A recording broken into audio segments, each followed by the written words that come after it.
नमस्कार बच्चों। आज कक्षा 10 के गद्य भाग के पहले पाठ एक अद्भुत अपूर्व स्वप्न लेकर आपके समक्ष हाजिर हुए हैं। तो गद्य कविसाम निकषम वदन्ति, कहते हैं कि गद्य कवियों का निचोड़ निकालता है। गद्य सबसे कठिन विधा है और हम इसी कठिन विधा से आज शुरुआत करते हैं। तो गद्य भाग का प्रथम पाठ है कक्षा 10 में एक अद्भुत अपूर्व स्वप्न, जिसके रचयिता भारतेंदु युग के जनक, युग प्रवर्तक, नवजागरण के पुरोधा भारतेंदु हरिश्चंद्र हैं। सुधारवाद के प्रबल पक्षधर, जिन्होंने हिंदी भाषा को रीतिकाल की सामंती बेड़ियों से निकालकर दरबारी काव्य को दरबार से निकालकर जन सामान्य का काव्य बनाया, जिसने हिंदी गद्य के विकास के लिए आद्योपंत प्रयत्न किया, मूल चूल परिवर्तन के लिए जिन्होंने अपना संपूर्ण समय खपा दिया। उनके कृतित्व को देखकर ऐसा लगता है कि जैसे एक बार उनकी जब आंख खुली तो अंत समय तक जैसे बंद ही नहीं हुई हो। मात्र 35 वर्ष की अल्पायु में उनका निधन हिंदी साहित्य का एक बहुत बड़ा धक्का था। लेकिन इस अत्यल्प समय में इन्होंने 15-16 वर्ष की उम्र से लिखना शुरू किया था। और आपको बता दूं, 20 वर्ष की उम्र में इनको ऑनरेरी मजिस्ट्रेट बनाया गया था। ऑनरेरी मजिस्ट्रेट 20 वर्ष की उम्र में। तो इन्होंने 16 वर्ष की उम्र में लिखना शुरू किया था। 35 वर्ष की अवस्था में इनका प्राणांत हो गया और इतने कम समय में इन्होंने 175 ग्रंथों की रचना करी, जिनमें गद्य के ग्रंथ ज्यादा हैं, अनुवाद हैं। गद्य के आविर्भाव को समर्पित ऐसी महान विभूति युगों युगों में कोई एक बार अवतरित होती है।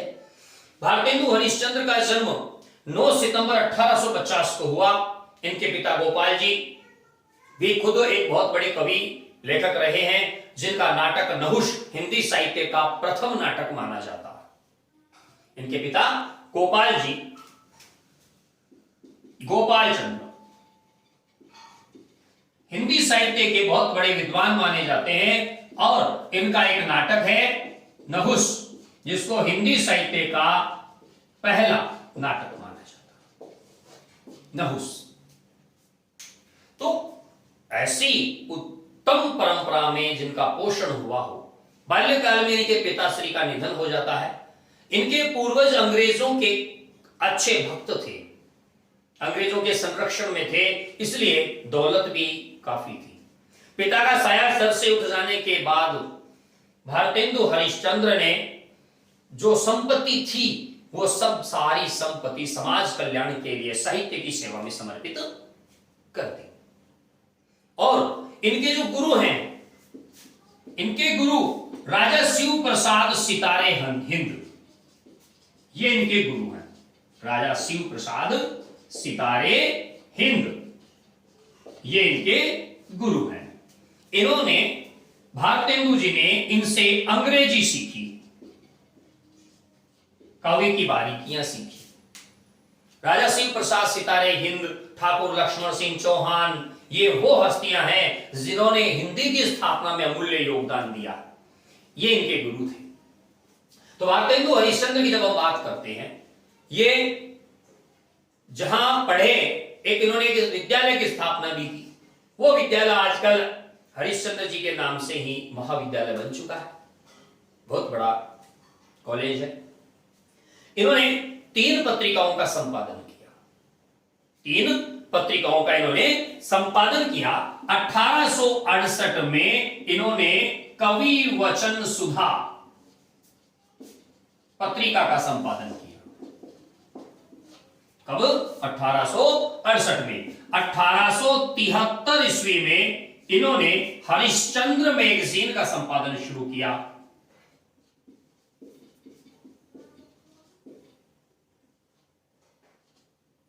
और 1874 ईस्वी में इन्होंने बाल बोधिनी नामक पत्रिका का संपादन किया। बाल बोधिनी पत्रिका।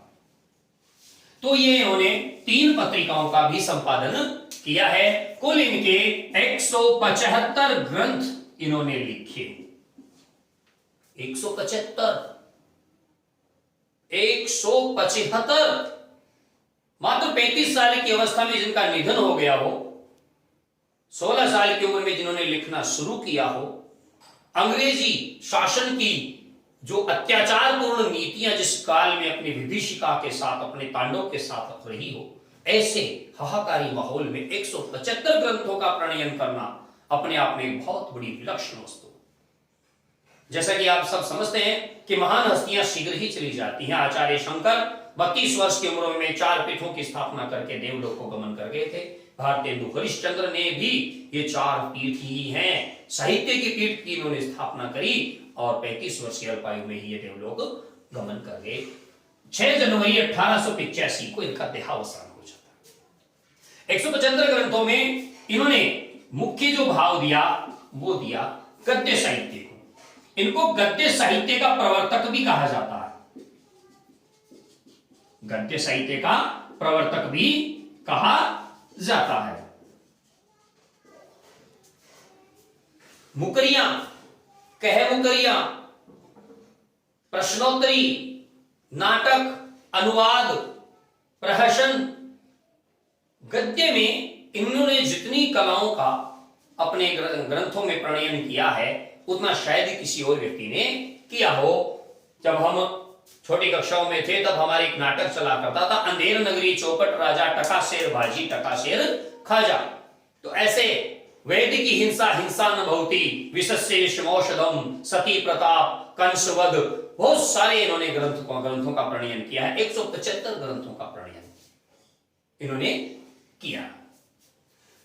कुछ ग्रंथों के नाम जैसे वैद की हिंसा हिंसा न भवती,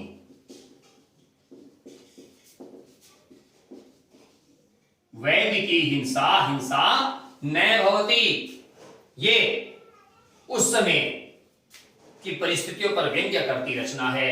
अंधेर नगरी,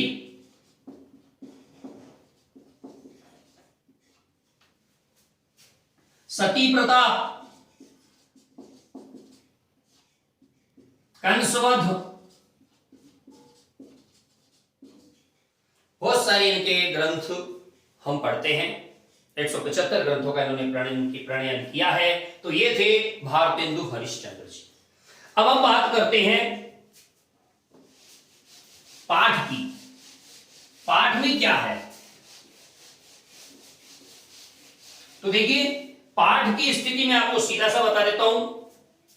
पाठ का जो मूल प्रयोजन है वो क्या है? किसी भी व्यक्ति के जीवन का कोई ना कोई उद्देश्य होता है। कोई यश प्राप्ति के लिए जीता है, कोई धन प्राप्ति के लिए जीता है, कोई अपनी कामनाओं की पूर्ति के लिए जीता है, कोई उस परम पिता को पाने के लिए जीता है। इसलिए हमारे शास्त्रों में 4 पुरुषार्थ कहे गए हैं: धर्म, अर्थ, काम, मोक्ष। धर्म करना, अपनी कामनाओं को पूर्ण करना, और अर्थ कमाना, और अंत में सद्गति को प्राप्त करना। उसी प्रकार हर मनुष्य कुछ ना कुछ अपने जीवन में एक लक्ष्य लेता है। वैसे इस पाठ का लक्ष्य भी है। पाठ का लक्ष्य यह है कि एक व्यक्ति अपने जीवन में यश कमाना चाहता है, और उस यश कमाने के लिए वो क्या क्या प्रयत्न करता है, यश के लिए वो क्या क्या प्रयत्न करता है, उन प्रयत्नों का वर्णन है। उन प्रयत्नों का वर्णन है। लेकिन इस बहुत ही धीर गंभीर विषय को भी भारतेंदु जी ने हास्य व्यंग की चाशनी में लपेटकर एक लालित्य युक्त भाषा में उन्होंने पेश किया है। तो इसमें मुख्य जो स्वर है वो हास्य व्यंग्य का है। भाषा जो इसकी है, भाषा में लालित्य है। लालित्य का मतलब होता है ललित भाव, सुकोमल भाव, कोमल भाव, मधुर भाव। इनकी भाषा में तत्सम शब्दों की बहुलता है।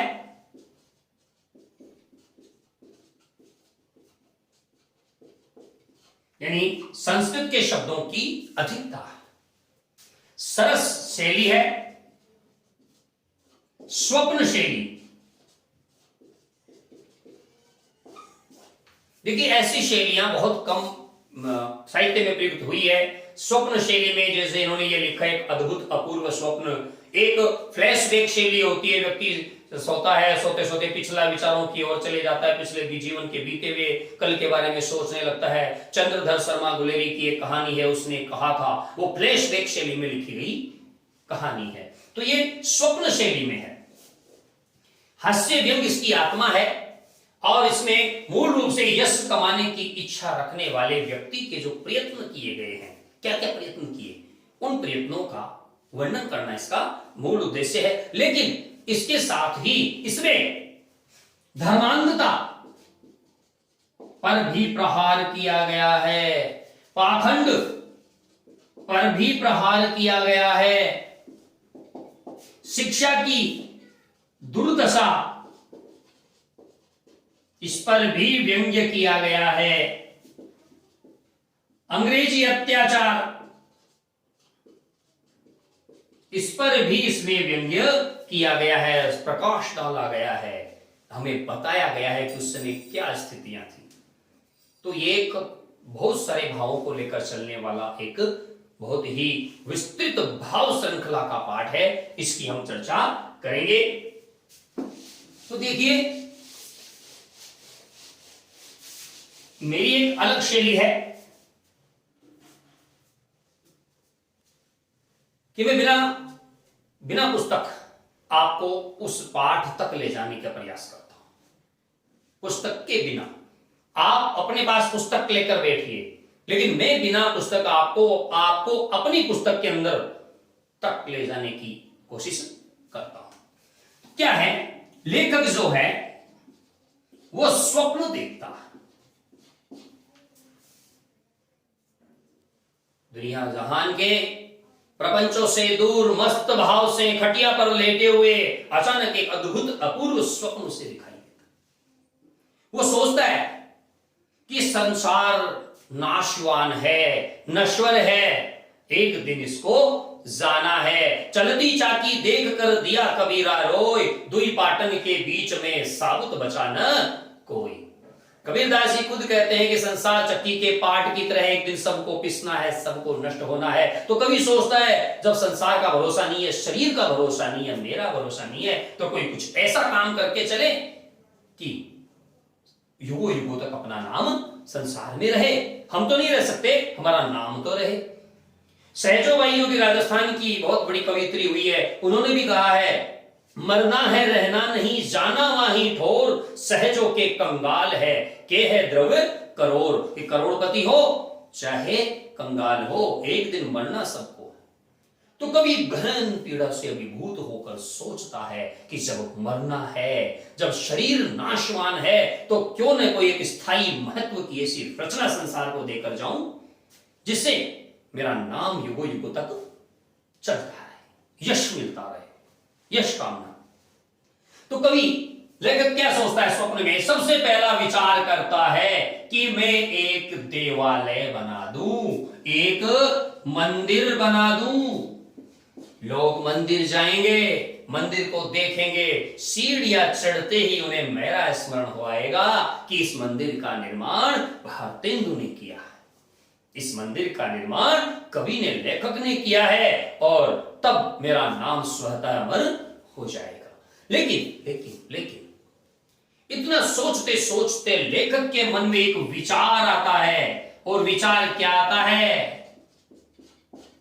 अंग्रेज राज सबे सुख साज, कि अंग्रेजी राज में सब सुख है, कोई दिक्कत नहीं है, लेकिन कुछ कमियां भी हैं। क्या है वो कमियां?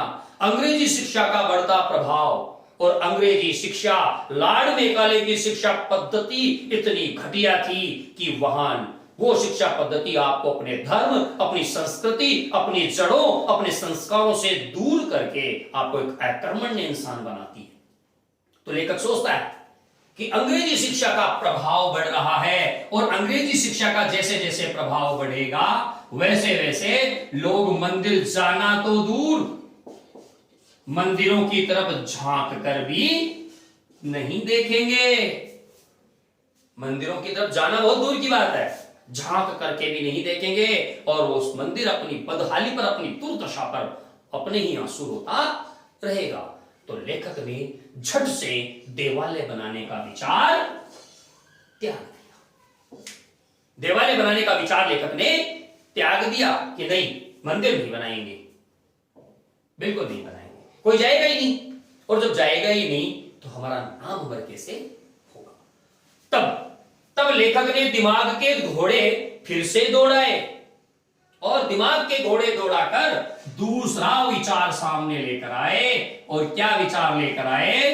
पुस्तक रचने का। पुस्तक रखने का विचार लेखक ने मन में किया कि मैं पुस्तक रचता हूं। ज्ञान कभी नहीं मरता है, ज्ञान कभी नहीं मरता है। हजारों हजार साल पहले लिखे गए वेद पुराण आज भी हमारे काम आ रहे। तो विचार किया कि मैं भी एक कालजयी रचना की रचना करता हूं, एक पुस्तक रचना करता हूं, फिर मेरा नाम युगों युगों तक अमर हो जाएगा, मुझे युगों युगों तक प्रसिद्धि मिलेगी, यश मिलेगा, सम्मान मिलेगा, मान मिलेगा। फिर लेखक के मन में फिर से एक कीड़ा काट गया, दिमाग में कीड़ा कुलबलाने लगा, नहीं नहीं नहीं नहीं नहीं, आज का दौर चापलूसी का दौर है, आज का दौर चापलूसी का दौर है, आज का दौर चरण चाटुकारों का दौर है। और ये चरण चाटुकार अपने ग्रंथ को ऊंचा ले जाने के लिए मेरी अवहेलना कर देंगे और मेरे ग्रंथ में जैसे कोई कीड़ा, कोई दीमक लकड़ी में लगकर उसमें खोखला कर देती है, समाप्त कर देती है, वैसे ही कीट क्रिटिक शब्द दिया है, कीट क्रिटिक यानी आलोचक रूपी कीड़े जो मेरे ग्रंथ में असंख्य कमियां निकालकर उसे खारिज कर देंगे। और खारिज कर देंगे तो मेरा जो स्वप्न था यश प्राप्ति का, अमर होने का, वो फिर से अधूरा रह जाएगा। तो लेखक ने ऐसा विचार मन में आते ही पुस्तक रचने का विचार भी त्याग दिया कि नहीं नहीं नहीं नहीं, इसमें भी खतरा है, नाम अमर इसमें भी नहीं होगा, यश प्राप्ति इसमें भी नहीं होगा, चरण चाटुकार चापलूस लोग मुझे उस रास्ते तक पहुंचने ही नहीं देंगे। तो फिर क्या किया जाए?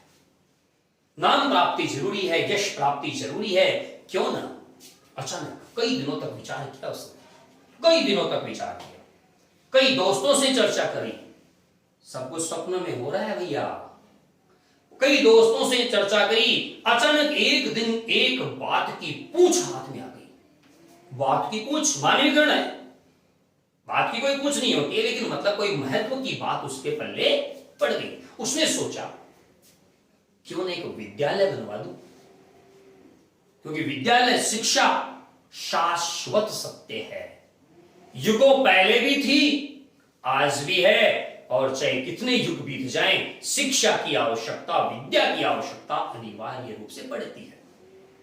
तो उसने सोचा कि अब मैं तो क्या बनाता हूं, एक विद्यालय बनाता हूं। यह महान विचार मन में आते ही उसने तुरंत उस विचार को क्रियान्वित करना शुरू कर दिया और विचार किया कि कैसे। कहता है कवि स्वप्न की बातें शेयर कर रहा है हमसे, सब कुछ स्वप्न में हो रहा है। कवि कहता है कि मैंने तुरंत निर्माण कार्य आरंभ कर दिया, कुछ धन की कमी आई, तो धन की कमी जब आई तो मित्रों से उसकी पूर्ति की गई, मित्रों का सहयोग लिया गया। अगर कवि लेखक कहता है ईंट कम पड़ती और मैं मुहरे चिनवाता, मतलब देखिए अगले का साहस, सोने की मोहरें ईंटों के रूप में चिनवाने की बात कर रहा है, सोने की मोहरें। तो 2-4 रेल, ध्यान दीजिए, रेल, 2-4 रेल मोहरों की कमी पड़ती। तो फिर उसने खर्च किया बहुत सारा पैसा, अनाप शनाप पैसा उसने खर्च किया। कुल 25 साल लगे साहब इस स्कूल को बनने में, इस विद्यालय को बनने में 25 साल लगे। खर्चे की जब बात आई तो उसको उसके मुंशी ने बताया कि एक के अंक के सामने, एक के अंक के सामने मात्र 387 शून्य लगे थे। हम तो सोच ही नहीं सकते, इतना बड़ा कैलकुलेटर नहीं है हमारे पास। तो एक के सामने 0,0,0,0,0,0,0 करके 387 जीरो, कितने रुपए होते होंगे? इतने रुपए लगे थे, सपने में थे भाई।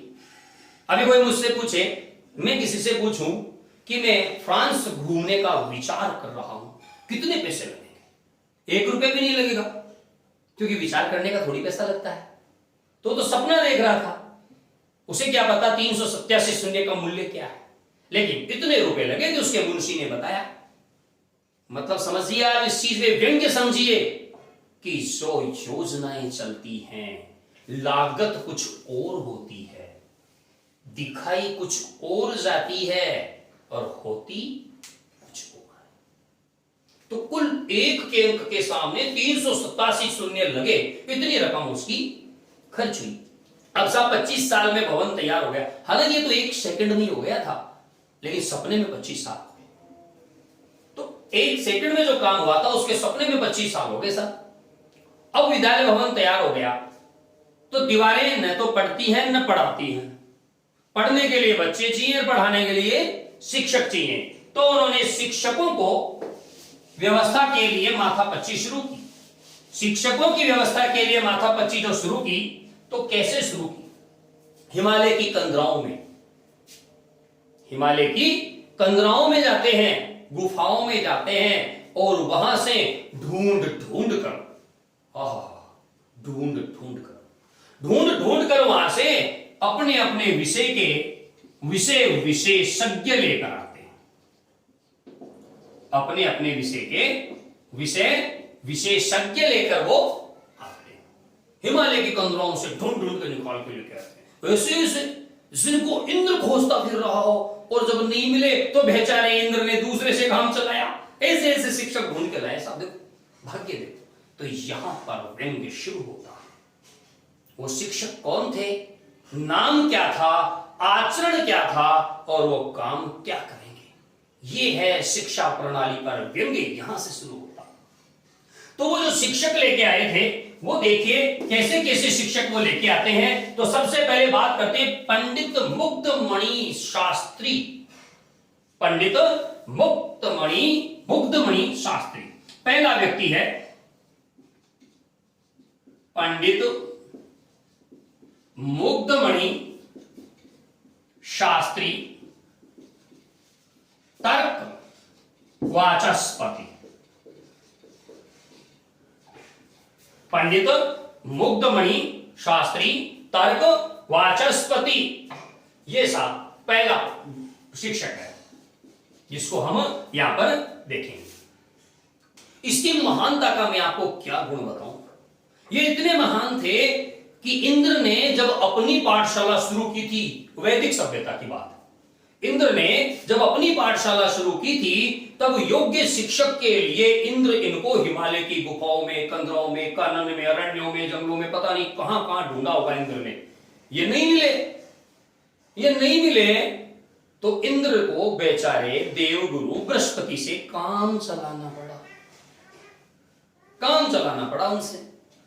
व्यंग्य देखिए, इंद्र जिनको खोजता फिर रहा हो, अपनी पाठशाला के लिए। ये बात पंडित मुग्धमणि शास्त्री तर्क वाचस्पति ने लेखक को बताई कि मैं वो शिक्षक हूं जिसे इंद्र भी ढूंढता फिरता है, लेकिन मैं नहीं गया, उन्हें बृहस्पति से काम चलाना पड़ा। मतलब बृहस्पति भी उनके सामने, उनके वचनों के अनुसार निम्न है। तो ये थे अपने पहले आचार्य। इनका ज्ञान विपरीत दिशा में चलता है। इनका ज्ञान विपरीत दिशा में चलता है और इतने बड़े ज्ञाता हैं कि लेखक के शब्दों में कि ये अगर इनको अवसर मिले तो आप मानिए कि ये शीघ्र ही मूर्ख को पंडित बना देंगे और पंडित को मूर्ख बना देंगे। इतने महान ज्ञानी शिक्षक हैं। मतलब आप हमें वोट दीजिए, जहां सड़कें हैं वहां खड्डे करवा देंगे, जहां खड्डे हैं वहां सड़कें करवा देंगे। हमेशा उल्टा काम करते हैं ऐसे शिक्षक जो कि तर्क वाचस्पति हैं। तो शिक्षा प्रणाली का यह सबसे बड़ा दोष। पंडित मुग्धमणि शास्त्री तर्क वाचस्पति जो पहले शिक्षक है। देखिए शिक्षा प्रणाली और उस पर व्यंग्य कितना गहरा है भारतेंदु जी का, उसे आप बहुत गहरे और अच्छे भाव में समझिए कि पंडित मुग्धमणि शास्त्री तर्क वाचस्पति, ये इनकी भाषा में अगर हम यूं समझें कि इनको ज्ञान का तनिक भी अंश इनके अंदर नहीं है, तनिक ज्ञान भी नहीं है, ये वाचाल हैं। खुद पंडित मुग्धमणि शास्त्री तर्क वाचस्पति के शब्दों में जो उन्होंने लेखक को बताया कि एक बार जब वैदिक सभ्यता में इंद्र भगवान ने अपनी पाठशाला खोली, उस समय जब उन्होंने अपनी पाठशाला खोली तब मुझे नियुक्त करने के लिए वो मुझे ढूंढते ढूंढते पता नहीं कहां कहां गए, कंदराओं में, हिमालय की गुफाओं में, जंगलों में अट गए, लेकिन उन्हें मैं मिला नहीं। तो उनको हार कर मजबूर में देवगुरु बृहस्पति से काम चलाना पड़ा। तो आप देखिए बड़बोलापन इतना कि अहंकार इतना कि ये कहते हैं कि देवगुरु बृहस्पति से काम चलाना पड़ा। अर्थात इनके गुणों की आप क्या चर्चा करें कि इनके गुण आप जब अपने बच्चों को पाठशाला में भेजेंगे लेखक के अनुसार, तो शीघ्र ही आपके बच्चे अगर पंडित हैं तो वो मूर्ख बन जाएंगे, और अगर वो मूर्ख हैं तो वो पंडित बन जाएंगे। ऐसे हमारे पास शिक्षक हैं पंडित मुग्धमणि शास्त्री त्रिपाठी वाचस्पति। मुग्धमणि का मतलब अपने ज्ञान पर मुग्ध, अहंकार से भरा हुआ कि इंद्र ढूंढने आए, मैं नहीं गया, तो बृहस्पति को मजबूरी में ले जाना पड़ा अपने गुरुकुल में पढ़ाने के लिए। तो इतने ही मुग्धमणि शास्त्री हैं जो इनकी पाठशाला के पहले शिक्षक हैं। दूसरे शिक्षक इनके हैं पाखंड प्रिय धर्माधिकारी। दूसरे शिक्षक हो गए पाखंड प्रिय धर्माधिकारी, जो कि धर्मशास्त्र के ज्ञाता हैं, जो कि धर्मशास्त्र के ज्ञाता हैं। ये इनके दूसरे शिक्षक हैं पाखंड प्रिय धर्माधिकारी। नाम ही देखिए, वो धर्माधिकारी हैं, धर्मशास्त्र के ज्ञाता हैं, लेकिन नाम में क्या है? पाखंडी हैं। नाम में क्या है? पाखंडी है, जिनको पाखंड प्रिय है, विभिन्न प्रकार के स्वांग रचने प्रिय हैं, पाखंडों में डूबे रहते हैं, हर प्रकार के आडंबरों में, दिखावे में, बाह्य आडंबरों में डूबे रहते हैं। ऐसे पाखंड प्रिय हैं वो। और धर्माधिकारी की उनका पद है, धर्मशास्त्र के ज्ञाता हैं। मतलब आज हमें यूं समझिए कि शाखों पर बैठा उल्लू ये सिखाएगा कि आओ दिन में कैसे देखें, मैं बताता हूं। जिस उल्लू को खुद को दिन में नहीं दिखता होगा, वो हमें दिन में दिखाने के सपने, सिखाने के सपने देख रहा है। तो जो पाखंडों से भरा हुआ है पाखंड, वो हमें धर्मशास्त्र का ज्ञाता होकर धर्मशास्त्र का ज्ञान देता है या देगा। ऐसे वर्तमान में भी बहुत सारे उदाहरण हैं। कई ऐसे बाबा जी हैं जो फिल्में बनाते हैं, जो बाइक पे स्टंट किया करते हैं, जो नाचते हैं और अनेक प्रकार के पाखंडों में लीन रहा करते हैं। फिर भी हम अंध भक्तों की तरह अंधश्रद्धा धर्मांध होकर उनके पीछे पड़े रहते हैं। कई बाबा ऐसे हैं जो ये कहते हैं कि हरी चटनी खा बेटा, कृपा वही अटकी हुई है, लेकिन आपकी कृपा आपके स्वाध्याय में अटकी हुई है और कहीं नहीं अटकी हुई है। तो ये पाखंड प्रिय धर्माधिकारी, धर्मशास्त्र के ज्ञाता, शिक्षा प्रणाली पर बहुत ही गहरा व्यंग्य है। ये ऐसे ऐसे लोगों के हाथ में शिक्षा की कमान है जो उसके बिल्कुल भी किंचित भी योग्य नहीं है। तो ये इनके दूसरे शिक्षक हैं। तीसरे शिक्षक इनके देखिए, इनसे भी महान हैं, इनसे भी महान तीसरे शिक्षक हैं। कौन है वो तीसरे शिक्षक? पंडित प्राणांतक प्रसाद। पंडित प्राणांतक प्रसाद महावेद्य ये चिकित्सा शास्त्र के ज्ञाता हैं और ये हमें आपके बच्चों को चिकित्सा शास्त्र पढ़ाएंगे। लेकिन नाम देखिए इनका, प्राणांतक प्रसाद, इनके सम्मान में लेखक लिखता है कि रोगी उसी समय तक तड़पता है जब तक कि महाविद्य के पास नहीं आ जाए। जैसे ही वो महाविद्य के पास आता है, रोगी संसार को सदा के लिए त्याग कर परम सत्ता में लीन हो जाता है, उसका राम नाम सत्य हो जाता है और कहता है ये हमें चिकित्सा शास्त्र सिखाएंगे। इसकी दवा से रोगी ठीक होने की बजाय ईश्वर से जा मिले, स्वर्गवास हो जाए, ये वहां पर शिक्षा देने आएंगे आपके बच्चों को, जो चिकित्सा की शिक्षा देंगे। तो शिक्षा प्रणाली में कितना गहरा व्यंग्य है यहाँ पर। चौथे आचार्य जो उन्होंने काम में लिया है वो है लुप्त लोचन ज्योतिषाभरण। ये पंडित लुप्त लोचन ज्योतिषाभरण, ये ज्योतिष के ज्ञाता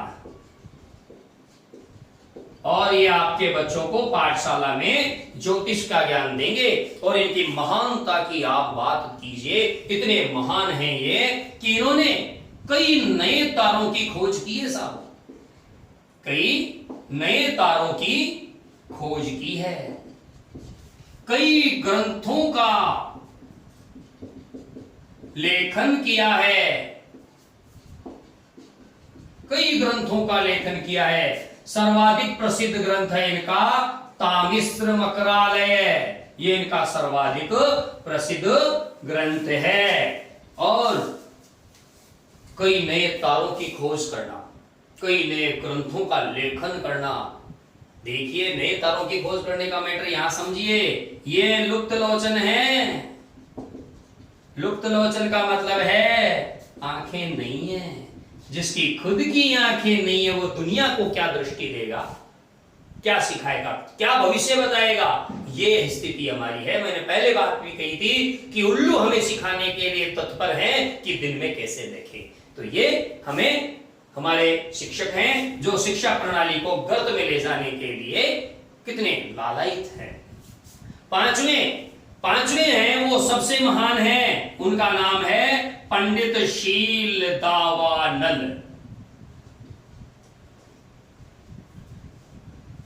पंडित शील दावानल नीति दर्पण, और ये सबसे महान है साहब।